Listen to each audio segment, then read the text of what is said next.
First contact's price. The Nexarian observation post hung silently in the void, its crystalline sensors drinking in data from the unremarkable yellow star system before it. Senior observer Valix shifted his iridescent wings in frustration as he studied the preliminary reports. Another primitive species achieving faster-than-light travel, barely worth noting in the grand archives of the Alliance. Remarkable adaptive capabilities, his junior analyst chirped, mandibles clicking with excitement. They achieved spaceflight despite their atmospheric nitrogen levels being nearly toxic by Alliance standards. Valix's antenna twitched dismissively. The third such species this cycle. The Alliance Council grows weary of integrating primitive races who barely understand the basics of gravitic manipulation. The holographic display shifted, showing footage from the human colony world designated HD 778. The settlement was small, barely 10,000 souls scattered across a verdant valley. What caught Valix's attention was the architecture. A chaotic blend of styles that somehow worked together, much like the species itself. Their children attend communal education centers, the analyst continued, highlighting a structure filled with small humans. They seem to place unusual importance on collective learning. And the analyst's words died as new data flooded the screens. A Ravager fleet had just emerged from hyperspace near the colony. The notorious pirates had been a thorn in the Alliance's side for centuries, too savage to reason with, too dispersed to eliminate. Valix's wings fluttered in resignation. Standard protocol. We observe and document. The humans must learn the harsh realities of galactic life like all species before them. The Ravagers' attack was swift and brutal. Their plasma weapons reduced the colony's minimal defenses to slog within minutes, but something was different this time. The pirates weren't following their usual pattern of quick raiding. They were methodically destroying everything. The education center disappeared in a flash of atomic fire. Valix felt an unfamiliar sensation in his thorax as the death toll mounted. The humans had been given no chance to surrender, no opportunity to pay tribute. This wasn't commerce or conquest, it was slaughter. The observation post's quantum communicator chimed. A message from Earth, broadcast on all frequencies, in perfect Alliance standard. We received your notification of the attack. We understand you were bound by non-intervention protocols. This message serves as formal notice. Humanity will handle this matter personally. The tone was eerily calm, almost gentle. It made Valix's carapace crawl. Within hours, the Alliance Council received another message. This one was different.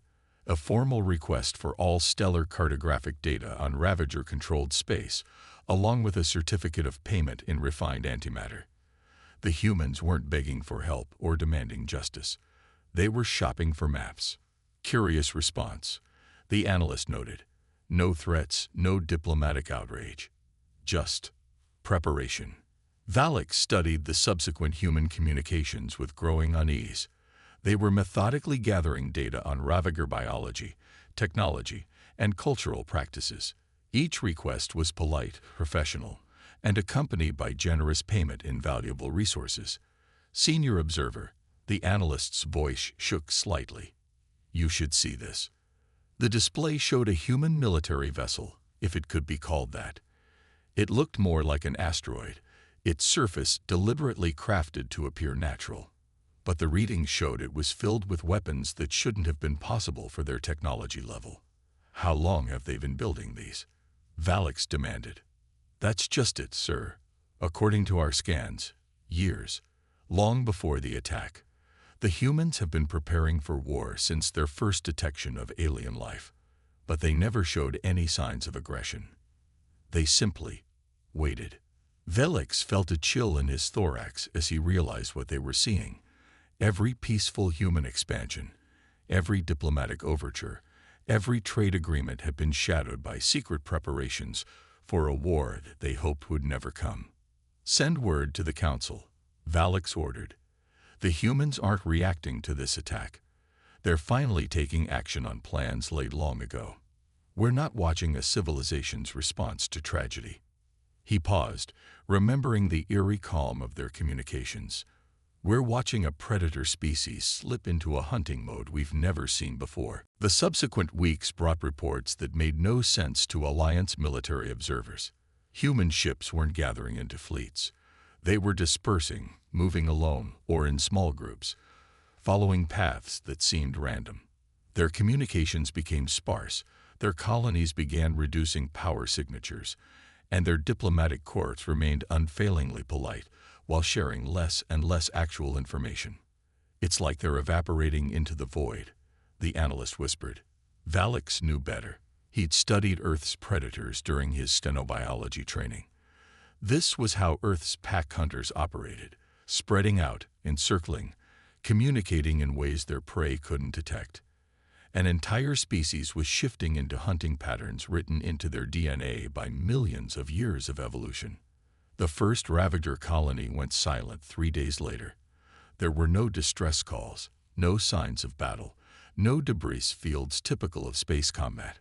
The entire settlement simply stopped communicating mid-transmission. When Alliance observers arrived, they found empty buildings, abandoned ships, and no bodies. The only new addition was a garden of earth roses, planted in the colony's central plaza. Each flower was a deep crimson that matched the color of human blood. Velix understood the message before his analysts did. The humans weren't fighting a war. They were beginning a hunt. The silent response. The Ravager warlord Krasthul stood before his war council, his scared carapace reflecting the harsh lights of the command center. 20 cycles of brutal conquest had taught him to recognize patterns in his enemy's behavior. The humans were breaking every one of them. "Show me the defense grid status," he growled, his translator struggling with the complex harmonics of his native tongue.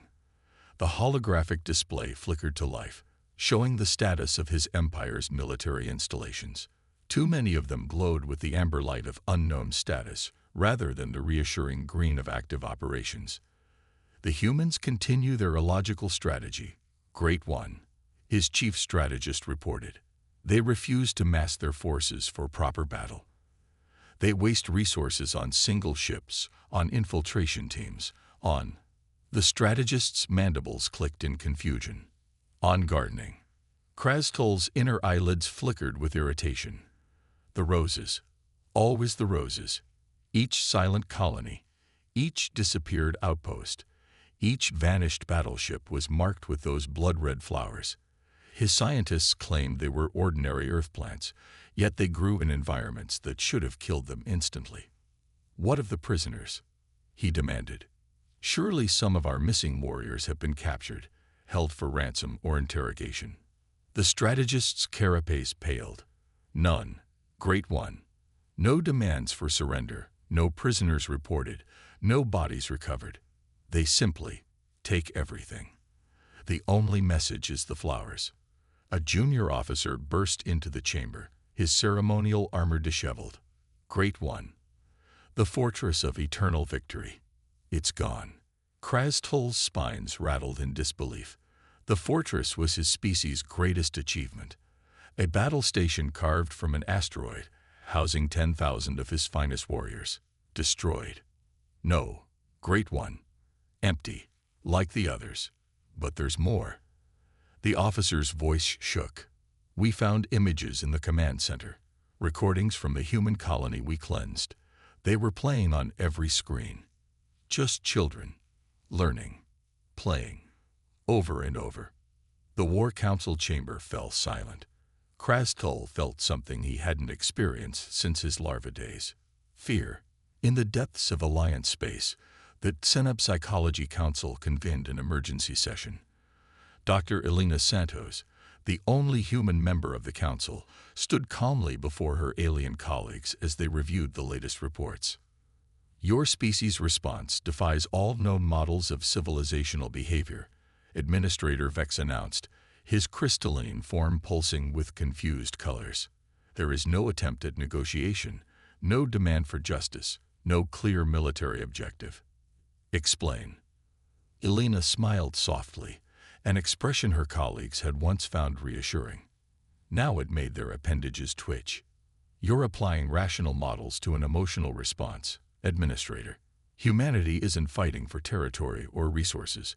We're not even fighting for revenge. Then what is your species' goal? Another counselor demanded. To hunt. Elena replied simply. The Ravagers made a fundamental mistake. They didn't just attack humans. They killed our children. In doing so, they awakened something older than our civilization, something written into our DNA by millions of years of evolution. She gestured to the display showing the latest disappeared Ravager outpost. Every human culture, across thousands of years, shares one common theme. You don't harm the young. Those who do aren't just enemies. They're prey. The council chamber erupted in alarmed discussion. Elena continued, her voice carrying over the chaos. Your species evolved as hierarchical hive minds or solitary hunters. Humans evolved as social predators who would die to protect their young. The Ravagers didn't start a war. They triggered a species-wide hunting response. But the roses? Administrator Vex asked. Why mark conquered territory with earth flowers? They're not markers of conquest, Elena explained. They're graves. In many human cultures, we plant flowers to honor the dead. Each rose garden is our way of saying the children of HD 778 are remembered here. We're not leaving messages for the Ravagers. We're leaving memorials for ourselves. Across Ravager space, the hunt continued. Human ships moved like shadows between the stars, their hulls covered in materials that absorbed light and sensor signals. Earth's special forces, trained by centuries of warfare against themselves, found their skills perfectly adapted to alien environments. Each strike was silent, precise, and absolute. The Alliance Council received regular updates, all unfailingly polite, detailing human discoveries about Ravager technology and biology. They were studying their prey even as they hunted it, learning and adapting with each encounter. The humans weren't just fighting. They were evolving their tactics in real time. In his observation post, Senior Observer Valix received a priority message from Earth. Another polite request for data, this time about Ravager's central nervous system structure. The humans had learned that their prey's brains processed fear differently than Earth life. They were adapting their hunting strategies accordingly. Sir, his analyst reported, we've detected unusual energy signatures from the human colony worlds. The display showed vast underground complexes being constructed, hidden beneath peaceful settlements. The humans weren't fortifying their worlds. They were creating hunting blinds on a planetary scale. They're not going to stop, Valix realized. Even after the Ravagers are gone, they'll keep preparing, keep building, keep adapting. Not because they want war, but because they'll never again risk being unable to protect their young. The analyst's appendages trembled. The Alliance has always viewed Earth as a primitive backwater. But we weren't watching a young species stumble into the galaxy, were we? No, Valix replied softly. We were watching an apex predator species choosing peace despite being prepared for war. And now we know why the ancient laws warn us. Never enrage the children of Earth. In the darkness between the stars, another Ravager fortress went silent. Another garden bloomed in vacuum that should have killed any Earth life. And humanity continued its hunt, moving with the patience of a species that had evolved to chase prey until it collapsed from exhaustion. They had all the time in the stars. After all, they had children to protect. The patterns of predators. Admiral Sarah Chen stood in the observation dome of the ESS Nightshade, watching the stars drift by. To most alien species, the ship would have appeared to be a small merchant vessel, unremarkable among the countless others plying the trade routes. They wouldn't see the advanced stealth systems, the modified weapon arrays, or the specially trained crew. That was exactly the point. Status report on Operation Longment, she commanded softly. Her neural interface flickered to life, projecting data directly onto her retinas. The display showed hundreds of similar vessels scattered across Ravager space, each one a carefully crafted lie. Phase 3 completion at 87%. Admiral, her AI reported. The Ravagers have abandoned another 37 outposts in the past solar day. They're beginning to cluster their forces around major population centers. Chen allowed herself a small smile. They're hurting themselves, exactly as predicted by the xenopsychology team. The Ravagers, like most spacefaring species, thought in terms of fleet actions and defensive strongholds. They couldn't comprehend an enemy that refused to mass its forces for battle, that struck from shadows and disappeared, leaving only flowers and silence. Their natural response was to consolidate, to gather their strength, to cluster their targets. Message from Dr. Harrison's team. The AI announced. The modified Rose variants are performing beyond expectations. The bioengineered spores are successfully mapping Ravager installation layouts through their ventilation systems. Chen touched a control, expanding the tactical display. The roses weren't just symbolic anymore. Each bloom was a sophisticated biological sensor, gathering data on Ravager movements and transmitting it through quantum-entangled particles in their cellular structure. Earth's scientists had turned memorial gardens into intelligence networks. They're displaying classic prey behavior now, her tactical officer noted, studying the Ravager fleet movements. Random course changes, frequent stopping to scan for pursuit, attempting to hide among civilian traffic.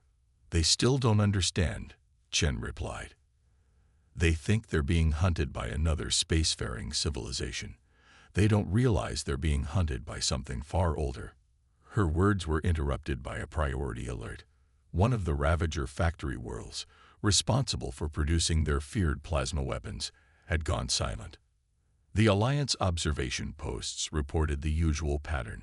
No distress calls, no signs of battle, no bodies, just empty halls and blooming roses. Interesting timing, Chen mused. They're learning to fear the silence more than the violence. In the depths of Ravager space, Supreme Warlord Krasthul faced the growing terror of his species. His warriors, bred for generations to know no fear, were abandoning their posts. The humans had somehow weaponized psychology itself. The deep space sensors detect nothing. His chief scientist protested, mandibles clicking frantically. No fleet movements, no massive energy signatures. How can they be everywhere and nowhere? Krasthul's inner eyelids flickered as he studied the latest reports. The humans had rejected every attempt at communication, ignored every offer of reparations. They simply continued their methodical advance, invisible until the moment they struck. "Show me the pattern of their attacks," he ordered. The holographic display flickered to life, showing the progression of silent outposts and abandoned facilities. Something about it tugged at his warriors' instincts. Magnify and overlay temporal data.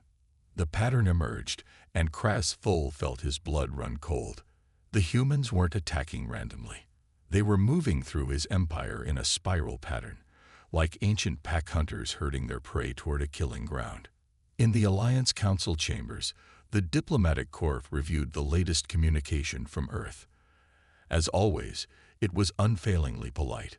A request for data on Ravager atmospheric processing requirements. The humans were still paying for information with valuable resources, maintaining trade agreements, honoring diplomatic protocols. They compartmentalize violence, Dr. Santos explained to the increasingly unnerved council. Humans can be at war with one species while maintaining peaceful relations with others. It's another adaptation from our evolutionary history. The ability to treat different groups differently based on their actions. But surely there must be some way to negotiate peace, an alliance mediator insisted. The Ravagers have offered unprecedented concessions. Santos shook her head. You're thinking in terms of political solutions to a biological response. The Ravagers didn't just break laws or violate treaties. They triggered something wired into our DNA, the imperative to protect our young at any cost. Back on the Nightshade, Admiral Chen received word that the Ravager leadership had gathered their remaining forces around their homeworld. Their mighty empire had been reduced to a single system in less than a standard year. They're finally ready to make their stand, her tactical officer observed. No, Chen replied, watching the movement of her scattered forces as they slowly converged. They're finally gathered in one place, just like the prey animals our ancestors hunted across the African savanna. She opened a channel to the fleet, hundreds of ships that appeared to be everything except what they were, predators dressed in prey's clothing. This is Admiral Chen to all hunter groups. The prey is gathered. Begin final approach. And remember, we're not here for revenge. We're here to ensure that no species ever again mistakes human peace for human weakness.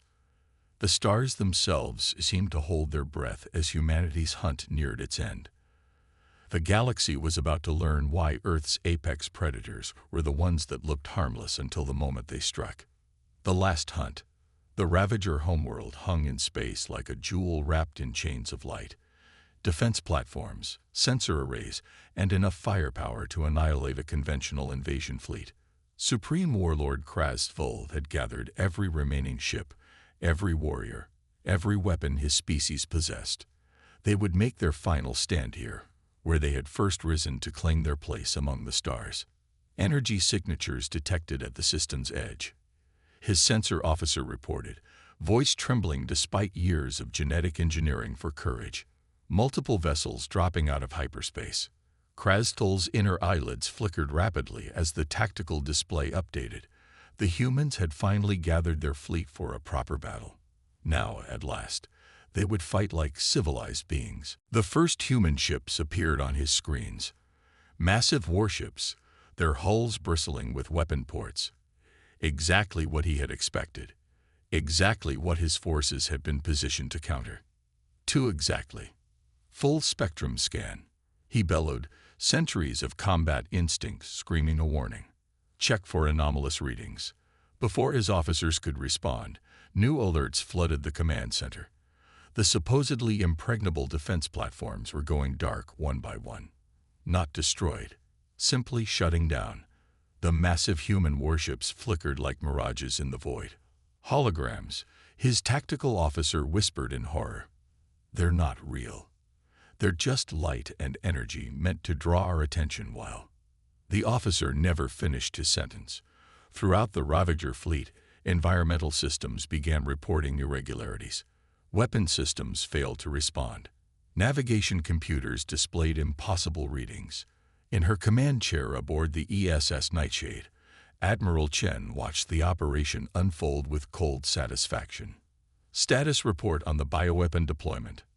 Dr. Harrison's modified roses are performing perfectly, Admiral. Her science officer reported. The spores they've been releasing for the past month have thoroughly infiltrated their life support systems. Every ship, every station, every sealed habitat. The tactical display showed the true human fleet, smaller vessels that had slipped through the Ravager defenses weeks ago, disguised as debris and system maintenance craft. They had planted their deadly gardens in maintenance bays, in forgotten corridors, in every dark corner of the Ravager war machine. The spores aren't lethal, correct? Chen verified, though she already knew the answer. Confirmed, Admiral. They're simply triggering a massive release of sleep-inducing chemicals, custom designed for Ravager biology. Their entire species will sleep through their own surrender. In the Alliance Council chambers, Dr. Santos stood before the assembled representatives, explaining what they were witnessing. This was never about destruction, she said, her voice calm. Humanity didn't want to exterminate the Ravagers. We wanted to teach them fear. Fear. An Alliance member questioned, how does this teach fear? Because they'll wake up, Santos explained. They'll wake up to find that we could have killed them in their sleep, could have taken everything from them, just as they took everything from our children. But we didn't. Instead, we're leaving them with a choice. On the Ravager homeworld, as warriors slumped unconscious at their posts and mighty warships drifted powerless in space, human ships began broadcasting a message on all frequencies. It was not a demand for surrender. It was an offer of mercy, wrapped in an unmistakable warning. You killed our children. The message began, translated into perfect Ravager speech. You could have killed our warriors, our leaders, our soldiers. We would have fought you with honor. Instead, you chose to murder the defenseless, thinking it would break us. You failed to understand a fundamental truth about humanity. Throughout Ravager space, in every installation and outpost, identical gardens bloomed with new purpose. The roses were changing color, their blood-red petals shifting to pure white, the color of mourning in Ravager culture. We are not simply soldiers or warriors. The message continued.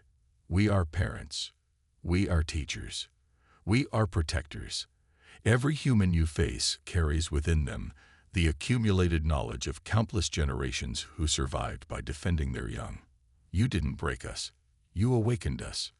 In the council chambers, the Alliance representatives watched in stunned silence as human ships began deploying medical teams to the unconscious Ravager population, not to harm, to heal, to monitor, to ensure their safety during their enforced slumber. When you awaken, the message concluded, you will find your weapons disabled, your ships altered to prevent long-range travel, your empire reduced to a single system. But you will live. Your children will live. And you will remember why every spacefaring race learns the same lesson. Never harm the children of Earth. We do not forget. We do not forgive. But we can choose to show mercy, as long as the lesson is learned. Admiral Chen stood in her observation dome, watching the final phase of Operation Long Hunt unfold. Send word to Earth, she ordered. The hunt is over. The prey is subdued. And the galaxy has been reminded why humanity's peace should never be mistaken for weakness. As her words echoed across the command network, gardens bloomed in the void, their white petals reflecting starlight. They would serve as both monument and warning, humanity's message written in the language of life itself. The children of Earth could rest easy, knowing that their protectors had once again demonstrated why peace was a choice, not a weakness. Legacy of Peace. 5 years after the Ravager War, Senior Observer Valek stood in the Memorial Garden on HD 778. The rebuilt colony had flourished, its population now a mix of humans and various Alliance species. But the heart of the settlement remained this place, a garden where red and white roses grew together, marking both loss and hope. The children's laughter still echoes here, Dr. Elena Santos said softly, joining him beneath the crystalline dome. She had become the Alliance's chief xenopsychologist, her understanding of both human and alien nature proving invaluable in the changed galaxy. I never understood why your species chose to rebuild here, Valek admitted, his wings shifting in the artificial breeze. Most races would consider this ground forever haunted by tragedy. Elena smiled, watching a group of young humans playing with Ravager children, part of a cultural exchange program that would have seemed impossible just years ago. That's because most species try to forget their pain. Humans choose to remember, to build something new from the ashes of loss. The Memorial Garden had become more than just a monument. It was now the site of the Galactic Youth Protection Council, a new Alliance institution born from the aftermath of the war. Representatives from every spacefaring race worked here to ensure that no children of any species would ever again become casualties of conflict. The Ravagers have changed, Valek observed. Their entire society has transformed in ways our sociologists thought impossible. Fear can destroy or transform, Elena replied. When they woke to find themselves completely at our mercy, when they realized we chose preservation over extinction, it shattered their understanding of strength and weakness. In orbit above the garden, the ESS Nightshade maintained its eternal vigil. Admiral Chen had retired from active duty, but her ship remained as a symbol, a predator choosing to be a protector. The vessel's hull now bore a new insignia, a white rose wrapped around a sword, the symbol of the human peacekeeping force. Your ships still patrol Ravager space, Valek noted. Yet they haven't fired a shot in 5 years. They don't need to, Elena explained. The roses are enough. Every Ravager child learns their meaning now, not just as a warning, but as a promise. Earth remembers both mercy and justice. The garden's quantum communicator chimed softly, a message from the Ravager homeworld. Another group of their young preparing to join the exchange program. They called it the Path of Redemption, a chance for their children to learn why protection of the innocent was the highest form of strength. We've received similar requests from 17 other species, Elena said, reviewing the data. Not because they fear us, but because they finally understand what we've been trying to teach the galaxy since our first contact. And what lesson is that? Valix asked, though he thought he knew the answer. That true strength lies not in the ability to destroy, but in the choice to protect. Humanity didn't become Earth's apex predator through violence alone. We survived because we learned to turn our predatory instincts toward defending those who couldn't defend themselves. In the years that followed, the galaxy changed. The ancient warning about Earth's children took on new meaning. It was no longer simply a threat. It was a reminder that humanity had chosen to be the galaxy's guardians rather than its conquerors. The Alliance Council chambers now featured the permanent garden, its roses engineered to bloom in any atmosphere. Each flower contained a quantum-linked particle, connected to a vast network that could detect threats to any world's children. It was humanity's gift to the galaxy, a promise that the protectors were always watching. Admiral Chen's final log entry, before her retirement, became required reading at every Alliance diplomatic academy. Earth's history is written in blood, but our future will be written in the petals of roses. We remember the price of peace, the cost of war, and the responsibility that comes with being both predator and protector. Let the galaxy remember. We choose peace not because we are weak, but because we know the true meaning of strength. In the memorial garden, as day faded to night, the roses glowed softly, red for remembrance, white for hope. Human and alien children played together beneath their light, protected by the silent guardians who had learned to turn the tools of war into instruments of peace. The galaxy had learned its lesson. Never again would anyone mistake humanity's kindness for weakness. Never again would the children of any species face the horror of war alone.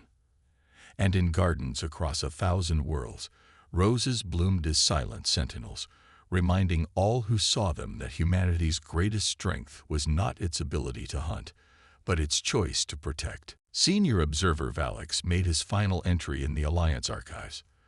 The humans have given us a new understanding of power.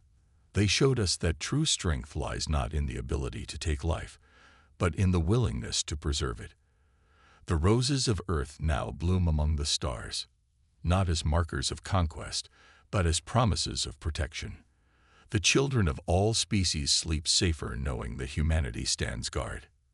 And in the void between stars, ships bearing the white rose continued their eternal patrol, carrying with them humanity's message to the cosmos. Peace is not the absence of strength, but its finest expression.